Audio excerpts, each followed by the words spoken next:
स्थानिक स्वराज्य संस्थांच्या निवडणुकीच्या अनुषंगाने ज्या बैठका होत आहेत त्या निवडणुकीतील बैठकांमध्ये मला बाजूला ठेवले जात आहे।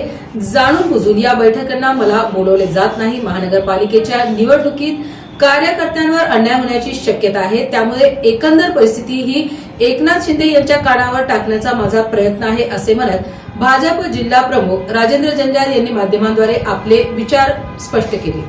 नाराजचा विषय नाहीये, परंतु गेल्या काही दिवसापासून ज्या स्थानिक स्वराज्य संस्थेच्या निवडणुकीच्या अनुषंगाने ज्या बैठका होत आहेत, जे नियोजन केलं जाते त्या नियोजनामधून मला बाजूला ठेवलं जाते। जाणून बाजून मला बैठकीला बोलवलं जात नाही आणि त्यामुळे खऱ्या अर्थानं जे कार्यकर्त्याची आता निवडणूक आहे, ज्याला महापालिकेची निवडणूक म्हणतात, त्याच्यामध्ये या कार्यकर्त्यावर अन्याय होण्याची शक्यता आहे। त्याच्यामुळं ह्या एकंदर परिस्थिती ही शिंदे साहेबाच्या कानावर टाकण्याचा हा माझा निश्चित प्रयत्न आहे। ज्या कार्यकर्त्यांनी खऱ्या अर्थाने हा पक्ष वाढवण्यासाठी जीवाचं रान केलं, ज्यावेळेस उठाव झाला होता, लोक गद्दार खोके म्हणून शिव्या द्यायचे आणि त्यावेळेस आपल्या कार्यकर्त्यांनी संघर्ष केलेला आहे।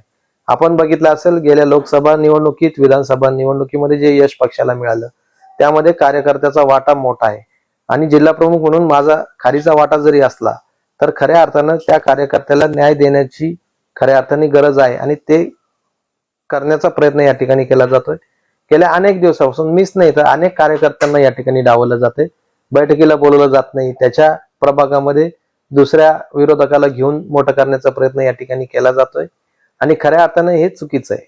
आणि जिल्हा प्रमुख म्हणून काम करत असताना माझं कर्तव्य आहे की शिंदे साहेबाच्या कानावर टाकलं गेलं पाहिजे आणि ते मी आज टाकणार आहे। आणि निश्चितच शिंदे साहेब हे शिवसेनेचे शाखा प्रमुख तर या महाराष्ट्र राज्याचे मुख्यमंत्री असा त्यांचा जीवन प्रवास हा अतिशय मोठा आहे आणि त्याच्यात संघर्ष त्यांनी केलेला आहे। कार्यकर्त्याच्या भावना त्यांना चांगल्या पद्धतीने माहीत आहे आणि निश्चितच ते आम्हाला न्याय देतील अशा त्यांच्याकडून आम्हाला अपेक्षा आहे।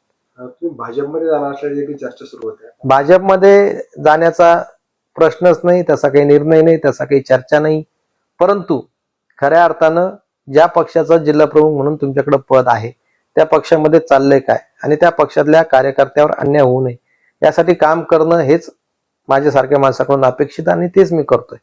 हे माझ्या एकट्याचं म्हणणं नाही, हे प्रत्येक कार्यकर्त्याचं म्हणणं आहे।